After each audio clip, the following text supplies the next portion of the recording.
And this is Ken Kraetzer for CBSIServices, Talking Business, our interview series, talking with leaders in the areas of banking, insurance, digital marketing, customer service, and business education, and all to highlight the work of our team at CBSI in Harrison, New York, taking care of our customers as we provide insurance-based benefits and customer service management to the credit card and payments industry.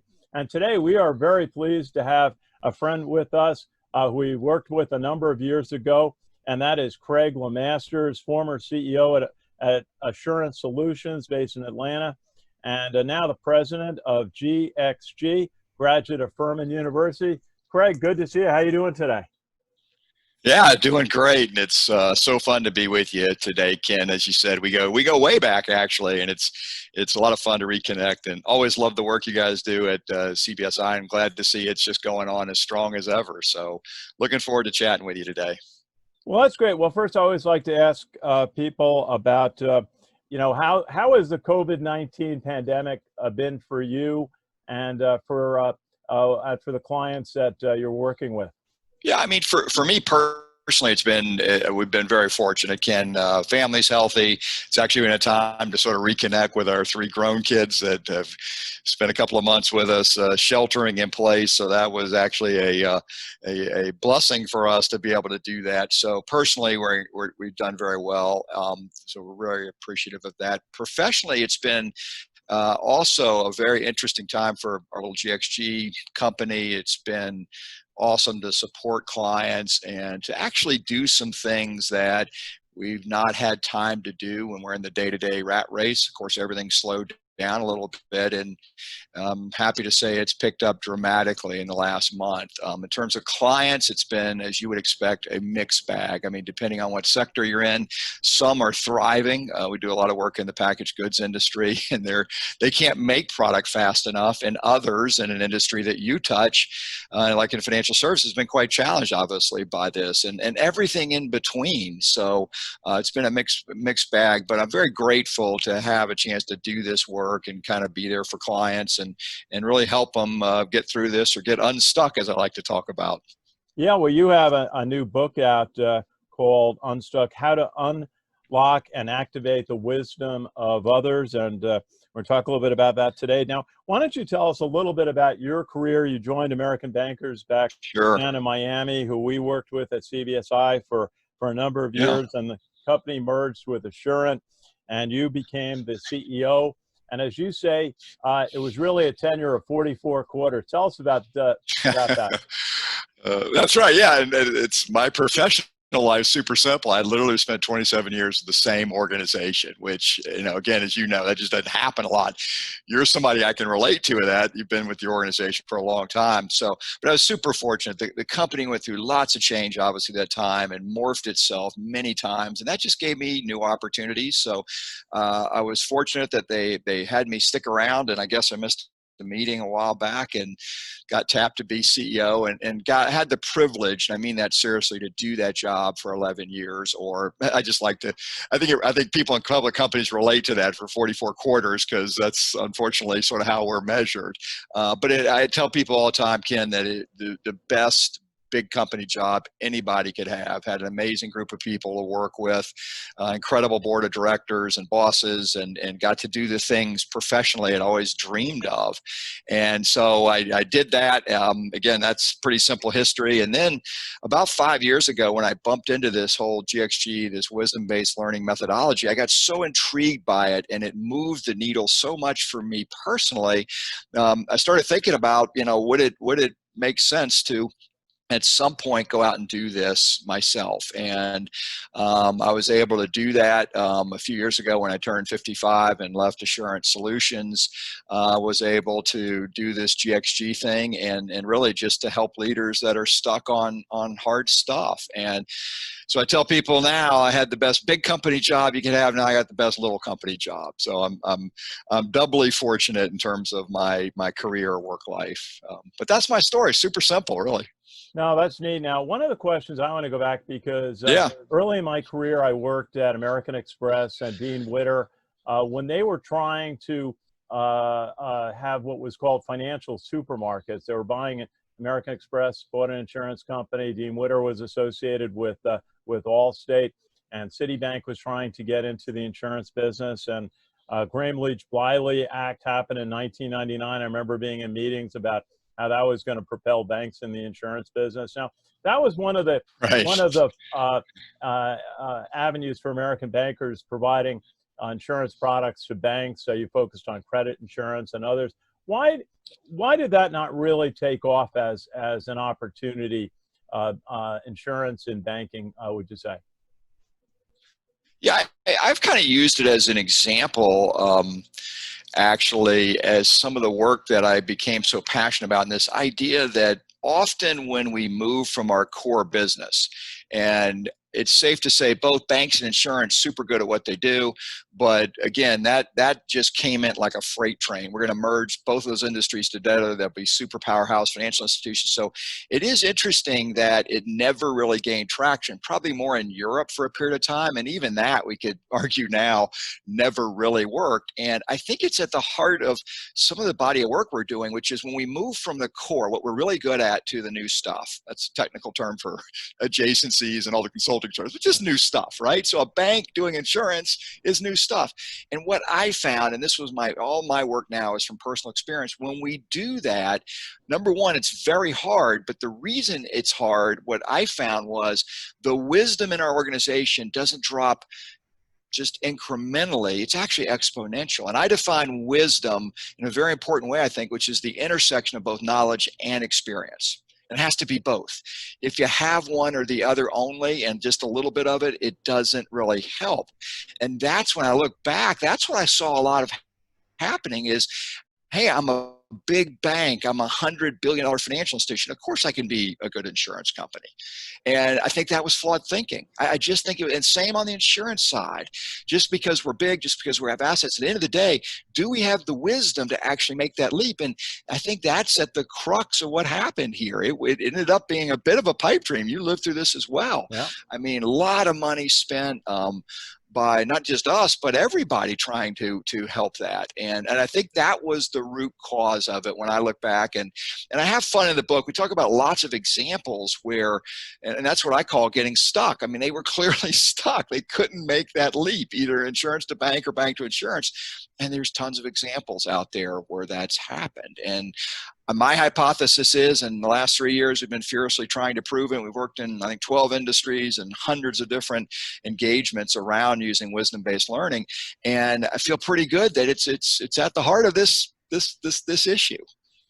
Well, one of the things that you write about in your book is the speed of change and what you encountered when you were at American Bankers needing to try to implement a digital transformation program. And you talk about companies that really didn't make it happen, and that, you know, you cite Kodak, and you mentioned Ringling Brothers Circus, which is down in Florida, and then Sears, a company I worked for in the 1990s, when they thought they were America's greatest company, and they never saw e-commerce coming, even though the direct marketing industry was already talking about it. There was a fellow named Pete Hoke who would talk about it coming at all the meetings we would go to. What was important to note about speed of change? You talk about smartphones being a real difference maker. Yeah, I thought that was a real inflection point, certainly for us at Assurant Solutions. That was a huge inflection point, and largely because, I mean, if you think about the palm of your hand, and you just look at the palm of your hand, those 3 or 4 inches across the palm of your hand became one of the most important things that we have ever, right? Because that's where the smartphone fit. And that, I think, changed our headset for the first part really about digital. That accelerated so many things. And you're familiar with my former company. I mean, that forced us into the digital world. We had to figure out how to be the leader in providing protection for that important device. And that was a big headset shift for us. But on the speed of change, where I lived it, again, firsthand, was, okay, that sounds great. Let's go be a great digital company and interact with the wonderful wireless world, maybe even do some direct to consumer, and let's at least interact with the consumer digitally. I mean, we're still using 800 numbers, you know, maybe with the VRU, you know, I mean, not exactly digital savvy. So that was my experience with speed of change. And all of a sudden, it sounds good. We did the plans, love doing aspirational speeches. Hey, let's go, right? And then what most leaders do is what I did. This is a secret for everybody. You go to your office and curl up in the fetal position and suck your thumb because you don't really know how to do any of this. And that's where I was. It's like, hey, we've conquered a lot of cool stuff. But to do this digital transformation, how was I expected to do that? You talk about, I mean, speed of change to me is super simple. And I love to use blockchain as an example. It's one proxy for probably 50 topics around the speed of change. And until I started doing this work, I thought I was the only person or the only leader that didn't really understand blockchain. I mean, I'm asking people secretly, is this a block or is it a chain? I mean, and this stuff is hard. It's not that I'm not reasonably smart. My team's super smart, much smarter than me, but we were struggling with all of this stuff, even the terminology. But at the same time, we're doing what I now realize most companies are doing. We're investing in all this. I mean, we're buying stuff and companies and software and all this stuff, and literally we didn't have the wisdom about where we were going. And that's why I cite some of that stuff in the back in the book, is that these companies, when you really dissect it, they didn't have the internal wisdom and they didn't know to go find it to really understand what that next thing that they needed to do really was. So we try to do it internally, and that works great if it's our core business.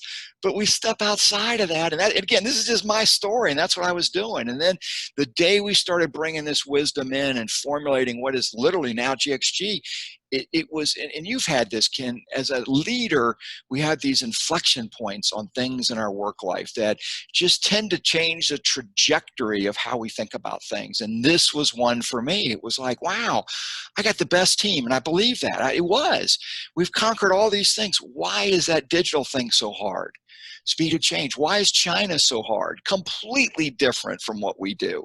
Well, I'm looking around the room going, well, let's raise your hand if you have an 8 out of 10 on the wisdom scale on those two topics. And guess what? There's no hands going up.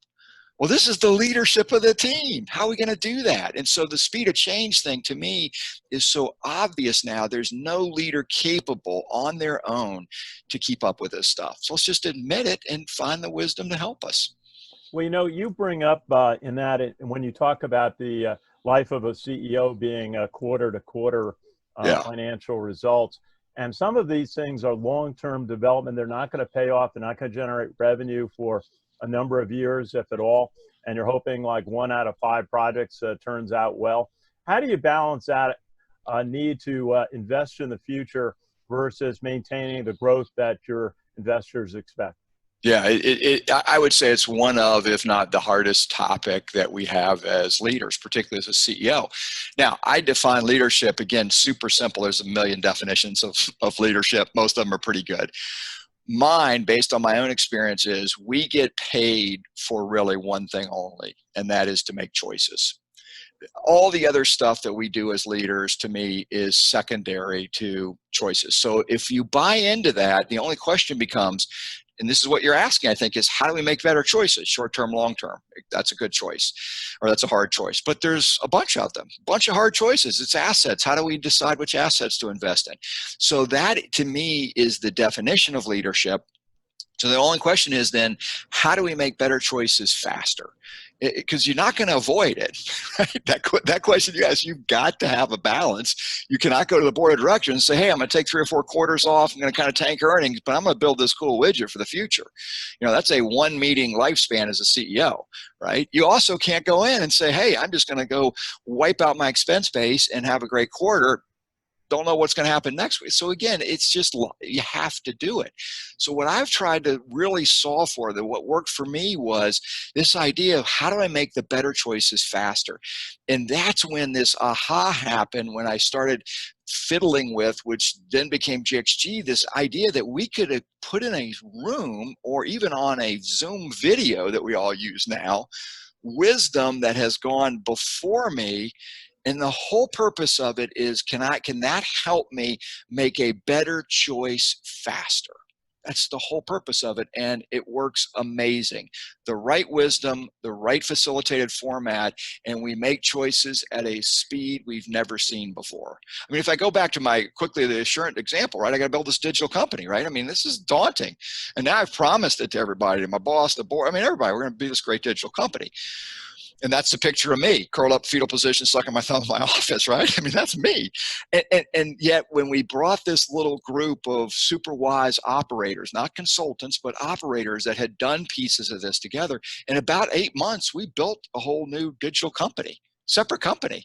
And it became the engine that was the fastest growing part of the entire enterprise. And as you well know, it's a 100-year-plus old insurance company. I mean, that is not typically warp speed stuff. And that's what changed my thinking about these hard choices, because you're right, that's what we get paid to do. So how do we do them better and faster? That's all.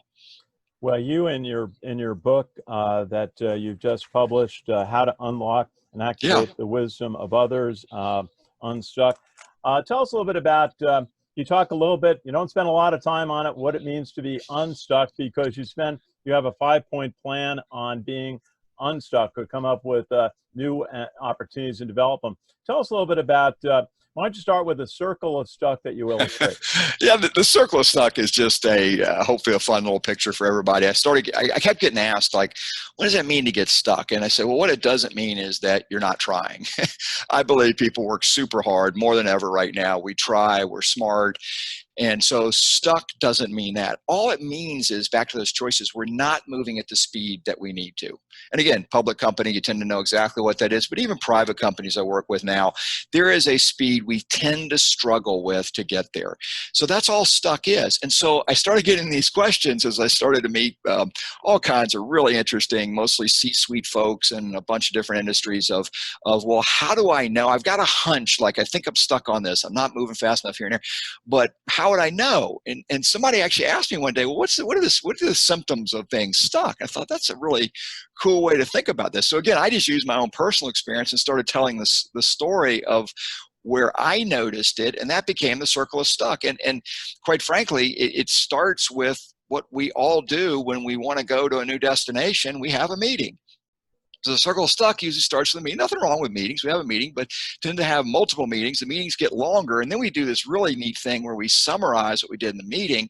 And even neater than that, we then start to carbon copy people on the meeting notes. And what tends to happen is the more we meet, the bigger that group gets, right? And then we use this cool thing called blind carbon copy, right? BCC. And I had a CEO interrupt me recently and said, wait a minute, I think I have a record for you. I'm like, what are you talking about? He said, I just saw an email with 347 carbon copies on it. And I said, wow.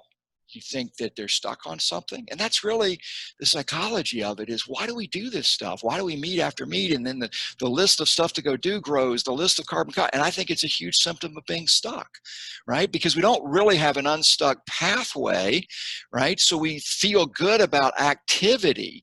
Second symptom that is in the circle of stuck, which is one of my favorites or least favorite, depending on how you look at it, is buzzwords. So the other thing we did in my organization, we perfected the art of creating an entirely new vocabulary on things that were really hard that we were stuck on. I mean, literally a new vocabulary of buzzwords. So you go into these meetings, we're having lots of meetings for carbon copy, and then we've made up all this terminology of stuff, which is kind of funny when you think about it, that all the effort that went into that. Again, why do we do that? Not that we're bad people. We're trying to get unstuck. We don't know how. So it kind of follows this circle around, and then we tend to bring in ideation teams. Nothing wrong with ideation, but it's not an end state. We bring in think tank stuff. We bring in traditional consultants. We get large decks of information. Nothing wrong with that information. But again, knowledge, not experience. So I built this circle, and there's other fun parts to it, but you get the idea that it does make this circular pattern of stuckness, if you will. And so I started telling the story, and it resonated with people. I thought it was just me. Again, I just used my own story, and I just started having people nod their heads and get a chuckle out of it and say, wow, I can tell you 3 places in that circle where we're stuck. So I thought it was helpful, so we threw it in the book, and it's kind of a fun way to think about it, but it's a little bit of an aha, I think, for folks. So that's how we find out about stuck. And then we've built that simple pathway for unstuck that you mentioned. Well, you've got some good advice, and you're starting out with the need for business executives to be humble. and to learn to be comfortable being uncomfortable. We hear that. That's basic Army training. I hear that exactly. when we do our veteran support. That's what the I love military it. teaches. Yeah. And knowing what you excel at, and smart people ask for what they need. And tell us a little bit about some of the key points in starting a plan to become unstuck. Yeah. So, and again, I'll boil the steps down just to a couple of them to sort of summarize. And you hit it, Ken. First and foremost, I get asked this a lot. We've got a really cool case study of these amazing things that this process has done. And so I started getting questions like, well, what's the critical part of this working? I said, the reality is the process itself is pretty easy. The hardest part is, do the leaders have the humility to allow this to happen? That sounds really interesting or simple, and there's lots of definitions of humility. The ones that really matter to me coalesce around, are we willing to admit that I don't have the knowledge and experience in an area? That's all. Are we willing to admit that and just be candid with ourselves? Again, my example, finally admitted, don't really have the knowledge and experience on how to build a digital company. Just not, I did other good things, but I didn't do that. I don't know how to do that. So it starts with humility. The second step, which again will sound super intuitive to people, but I think we miss a few of the nuance, which is we have to define the destination. And again, I don't use fancy consulting terms. I call it point A to point B, but let's just be super clear about B. And I don't care what B is, it's your B. We can help you, or lots of people can help you decide, but please decide, and then let's pressure test it. Let's ask some really smart, wise people that have already done B, is this the right B? That's all. But here's the key. Once we define the definition, what we do is build an ecosystem, and you're familiar with an ecosystem. You put the destination in the middle, and then our definition of the ecosystem is 3 or 4 bubbles. If you picture that circle of an ecosystem, what are the 3 or 4 buckets of wisdom, right? Knowledge and experience that you have to get to that destination, right? Use my example of digital, right? There's some obvious ones, right? You better be really good at data. I mean, you're not going to be a great digital company unless you really understand data, how to use it, blah, blah, blah. And, so you put data in that circle. And then you start building bubbles off of data, because data is pretty complex, right? And so you get the idea. So you build 3 or 4 buckets of things you have to get to the destination. And then I like to play a probability game. It's just ask senior leaders, super candid and honest. They usually don't know what I'm really doing, is just give me the probability with the wisdom and knowledge and experience in your organization today. What is the probability you will excel in this issue today, or in this learning topic today? And it's so much fun, Ken. We go around real quick, we do the probability, my team adds it up, we do a little math, and you know what? After 3 years of doing this, some really incredible companies, brands you would recognize, the average score is less than 60%. So think about that in a minute. We spent all this time and effort in the circle of stuck figuring out this destination, lots of work on strategy. Okay, great. You have a great destination. And now, with the wisdom you have within sitting around the table, you have a 60% chance of getting there. So I always ask a simple question. Who's going to go in and tell the boss that, good news, we got a 60% chance of succeeding here? So that's step 2. You've got to be honest about it. And then you're off to the races, because now we take those circles, those buckets of knowledge and experience, and you got to go find that wisdom. And I share in the book lots of detail about how you can do that. We have a methodology about how to go find the wisdom, but what I will tell you today and your audience today is it's out there. There are people, I call them swim lanes of wisdom, knowledge and experience on anything you can imagine. It's just so much fun to go approach people. And we have a way that we do it where it's thoughtful. It's a lot of detail. We be very specific about how we need their help. People love to share their wisdom, Ken. I mean, who doesn't? If you're asked in a respectful way and they see the process is super organized, they want to help you. So that's all we do. And there's lots of ways you can do it. The key here, though, it's not networking. Right? Networking for me is interesting, mostly social. It can be a learning element, but it's really hard to do that in networking. Newsflash, most leaders are introverts, like me, right? I love what we're doing right here. I'm in a room by myself. I mean, most leaders were very public. We do all this stuff, but we're kind of introverts. So I went to all that cool networking stuff. The company paid for me to go all these places, go to this group. Here's 100 CEOs, go learn from them. You know what I did? Went up to the hotel room, called my family. I'm not doing that. So it's not networking. It's intentionally finding the wisdom. And the last step, just to summarize it, is you have to go activate it. And the methodology that I landed on that we're really good at, and I encourage you to be good at, is you've got to take the wisdom and then synthesize it down to no more than 2 or 3 things that connect back to your point B, that also connect back to your learning ecosystem. So if you picture those bubbles, right? So we had those bubbles that we were trying to go solve for with wisdom. And that's what you've got. Now you've got to synthesize the output and connect it back and then go do that. Have the discipline to go do it. So that's the process we use. Like I said, it's really simple, but it's got to start with the humility and those wisdom gaps, and then you're off to the races. Well, Craig, you have a comment in your process about identifying where's your China, and who's that big element that's going to come in and be a huge factor in a couple of years. And Absolutely. I thought of something we've been talking with some of the members of the Independent Community Bankers Association about. Really, I think a great job they've been doing in processing the paycheck protection loans that the federal government and Small Business Administration were offering. And they're doing 500 loans a bank, maybe, or 1,000. And then we read about a bank in New Jersey, Cross River, that the New York Times said processed 106,000 paycheck protection loans. And then you read, they're using fintech technology. That's right. And they're changing the market. Yeah. Tell us a little bit about how do you watch out for these elements of technology, like you talked about, blockchain being something that's hard to understand. How do you watch out for things like that and try to compete or even bring them into your organization? Yeah, well, and I'll sound like a broken record here, Ken, but the reality is, do we have the humility to admit we don't know a lot about that? I can guarantee you that New Jersey Bank, either internally or externally, maybe even without knowing they were doing it, they went and found the wisdom to help them build a fintech platform, which is very doable today. It's not a new thing. You can do it at any size financial institution. So then the question is, why did they do that versus the others that chugged along, and even some of the bigger banks that had trouble with this, right? I don't know. I don't want to judge anybody that did that. My guess is the others didn't have probably the humility to say, I don't know how to do this, and I want to go figure this out because I think it's an important part of the future. And the cool thing is they probably didn't have to talk to that many people in that space that had that wisdom in the swim lane to say, look, if you're going to compete at scale in this business, and it is largely a scale business, you have to be really good at these 2 or 3 things. And I love this example that you brought up, because what I've seen across the board with our clients and the probably hundreds of conversations I've had the 3 months during the pandemic is that one of the positives coming out of this will be an acceleration of between 5 and 10x of this whole digital topic. Why? Guess what? You have to. I mean, even simple things like companies that said they would never use, Zoom or Webcast or any of the video platforms. Guess what? Now we have to. Now we're really good at it, and it's changing the way we're thinking. Oh, I can never do business except jumping on a plane because that's just how we do it.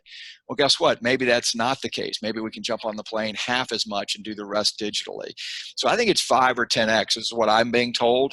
And I think the companies that were ahead of that had listened to a few probably very wise people and got ahead of it are crushing it right now. And I love your example, because there is a huge disparity in how people are reacting to this. The ones that are playing catch up and trying to figure it out, right? And I love to use Zoom as a proxy, right? You can tell the ones that are sitting there clicking around and asking if they can hear you and stuff. It's just because we haven't done it. Smart people. So that's the contrast to the others, like, hey, we've been doing this for 2 years and we're good at this. Oh, by the way, we built a fintech platform that's really good. You want us to process government loans? Well, I mean, listen, that was not an incremental difference. That was exponentially more loans. They did something materially different. They listened to some wise people, is my guess. Yeah, they did. It's quite an example. Yeah.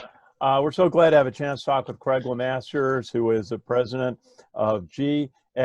You're based in the Atlanta area. Is that correct, Craig? Yeah, I've been in Atlanta, and I've personally been here for over 25 years now. Assurant was headquartered here. Assurant Solutions was headquartered. So we built GXG here in Atlanta, and been here a long time. And tell us, if you would, just a little bit more about your company. You service a bunch of industries and a lot of different topics with GXG.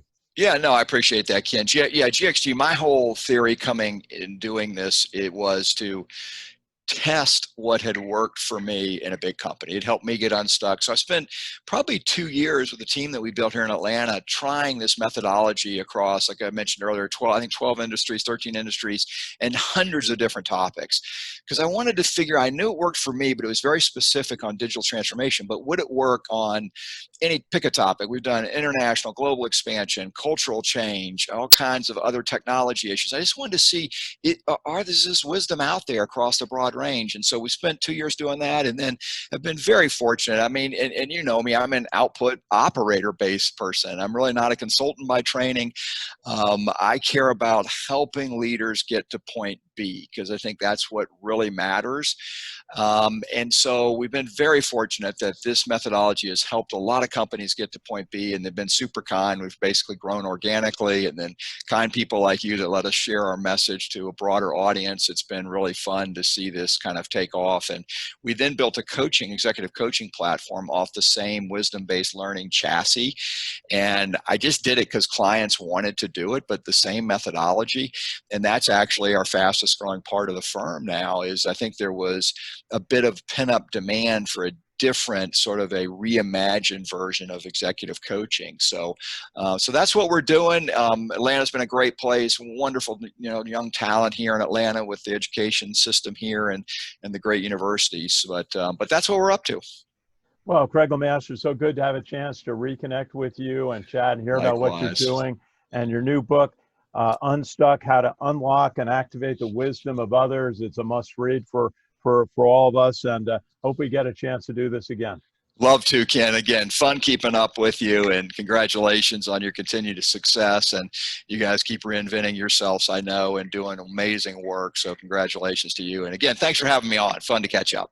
Our pleasure. Craig Lemasters, former CEO at Assurant Solutions, now president of GXG, and helping a lot of companies. And this is Ken Kraetzer for CBSIServices, our interview series talking business, and all to highlight the great work of our team at CBSI, based in Harrison, New York, and taking care of our customers and clients during this pandemic. And so, again, representing CBSI, this is Ken Kraetzer in White Plains, New York. Have a good day, everybody.